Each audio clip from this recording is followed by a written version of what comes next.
Okay, so the Omron Fat Loss Monitor HBF 306C.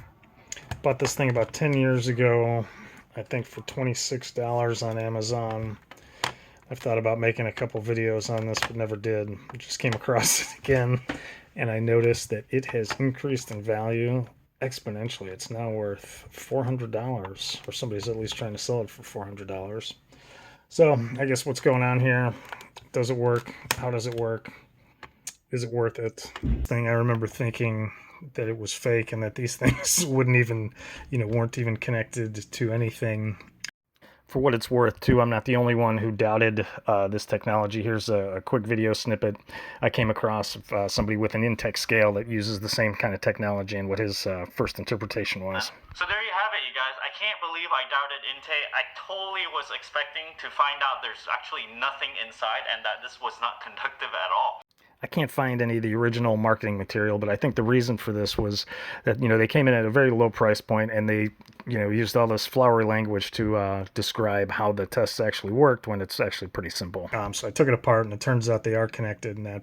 So it claims that it analyzes your body and determines exactly what the body fat percentage is. And of course, that's not the way it works. It uses a formula. Through here, you need to enter the variables yourself. Are you normal? Are you athletic? So body type, you set that. You put in your height. You put in your weight. You put in your age. And I think, and you determine male, female, so you go through that, and then only after that does it start working. So let's take a look at what's going on. This all refers to BIA. Bioelectrical impedance analysis. First, let's take a look at some of the claims. Determines it out, your body fat percentage out to a decimal. Same thing with BMI. It's the way it was marketed. It implied that it used the electrical signals to calculate your BMI. And BMI is pretty well established. You can read about it all over on the internet. That is a function of just your height and weight, which are variables that you enter in manually. Height down to the 1/4 inch and weight to the half pound. So you enter in very precise amounts, for those variables, and it calculates the BMI.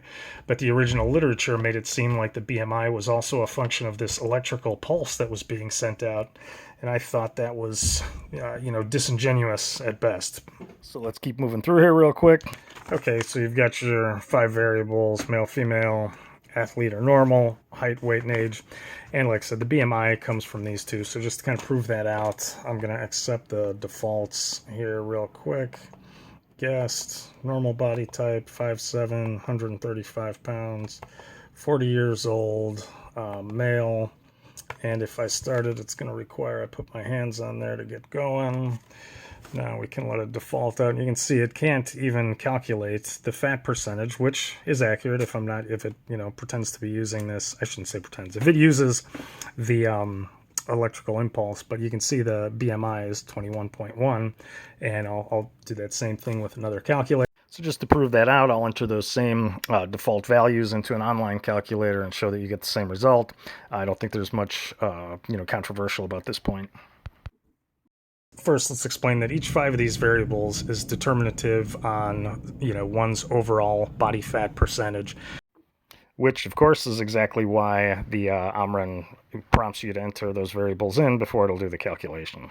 And then the other premise of BIA is that your body is basically composed of 5 different cylinders.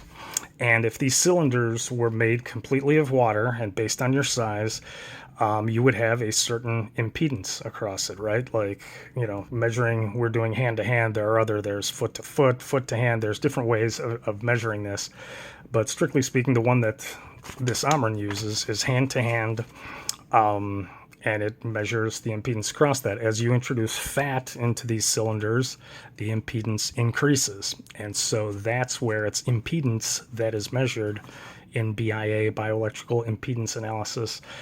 Okay, so now let's see if this thing actually does anything at all. All right, so I've got my handheld oscilloscope over here.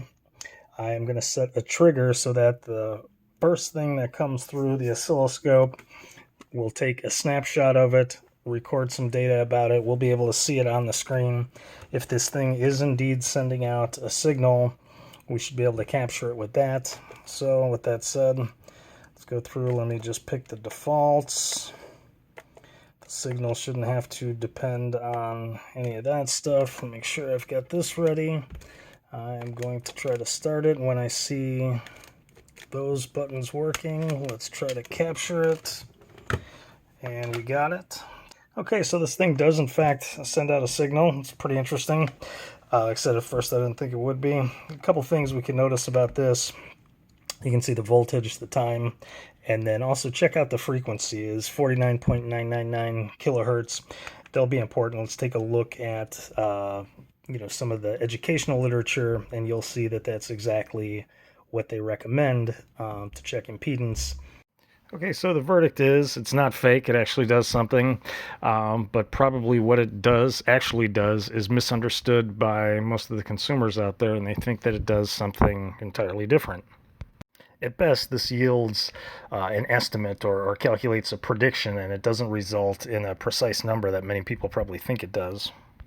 When we think of scales, we basically consider them, weight scales, we basically consider them to have a margin of error as 0. I mean, we know that there's some decimal at which point they're no longer, perfect, but for all purposes, we consider it 0, whereas with, this BIA analysis, the accepted margin of error is actually 4%.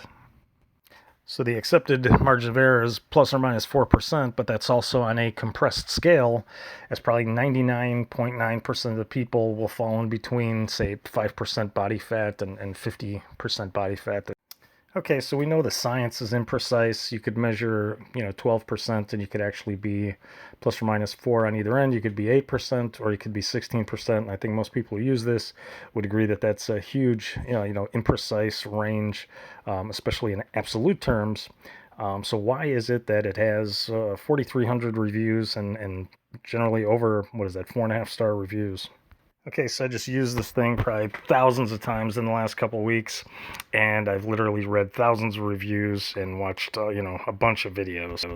My personal take is that people don't care if it's correct in absolute terms. I think more what they're worried about is, reliably receiving similar results over time. And I think that's one area where, as you read through all the reviews now, you'll see a lot of people stress consistency, doing it at the same time every day, doing the same process, holding your arms straight, don't drink a bunch of fluids, do it in the first thing in the morning when you wake up. And I think that is one of the reasons why the perception is that the thing works a lot better than it actually does. Finally, I think confirmation bias comes in. You'll see a theme through a lot of the reviews too, where people say that they need to use it 3 or 4 times, then finally it yields the right result. And again, the emphasis on using it consistently, or the results vary wildly. And I wonder how much of that is just the results vary widely until you get a result that comports with what you think it should be. So if you accept that your body fat is 12% or whatever, and you use it in the morning and you get a different result, you use it 3 or 4 more times, you finally get one that's similar to your expectation, and you go, yeah, this thing works great. And so I think that is part of what's going on, or at least you can see that theme definitely through the reviews. But in any event, interesting experiment, and hope everything's going well with you.